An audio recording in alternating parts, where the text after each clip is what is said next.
Operation అయితే operation చేయటానికి వేరే డాక్టర్ గారు రావాలి దీపం అని పిలిపించారు. ఆ డాక్టర్ గారు వచ్చి అసలు ఆయన ఏంటో అలా చెప్పారు మాకు. అసలు మా ప్రాణాలు మా చేతిలో లేవేకప్పుడు. అందరూ నేను బాలింతరాలని ఆపరేషన్ అయ్యి ఉన్నాను.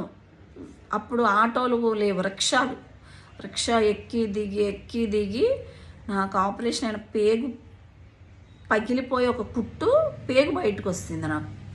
మళ్ళీ నాకు ఆపరేషన్ చేయాలని చెప్పారు. అబ్బో చాలా బాధలు పడ్డానండి చిన్నోడిని కన్నప్పుడు.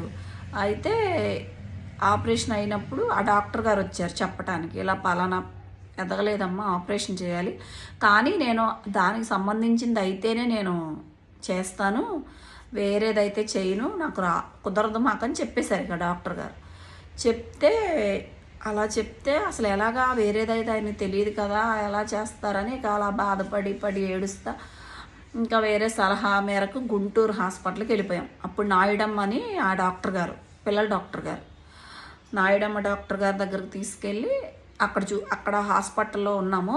ఆయన చూసి ఇలా ఆపరేషన్ చేయాలన్నారంటే, ఎవరమ్మా అక్కర్లేదు ఆపరేషన్, మీ అబ్బాయికి బ్లడ్ చీము కలిసిపోయినాయి అంట, విడివిడిగా ఉంటాయంట కదా, అవి రెండు కలిసిపోయి అలా అవుతున్నాయి, వాడు చక్కగా మోషన్ వెళ్తున్నాడు, ఆయన టెస్ట్ చేసేటప్పుడు మనవాడు 2 పనులు చేశాడు.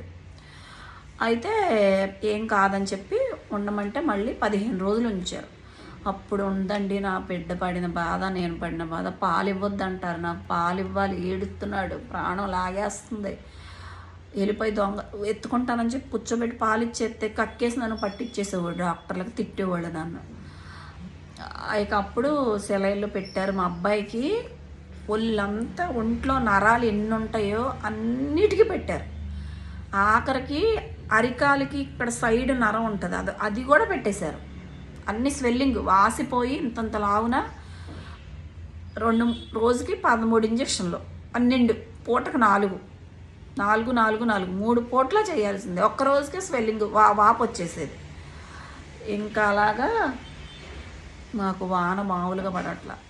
అలాగా అబ్బో వాడు సెలైన్ పెడితే డాక్టర్లో, షమ్మో మీ అబ్బాయి మామూలోడు కాదమ్మా, మీ అబ్బాయికి సెలైన్ పెట్టాలంటే మాకు నరకం అని అట్ట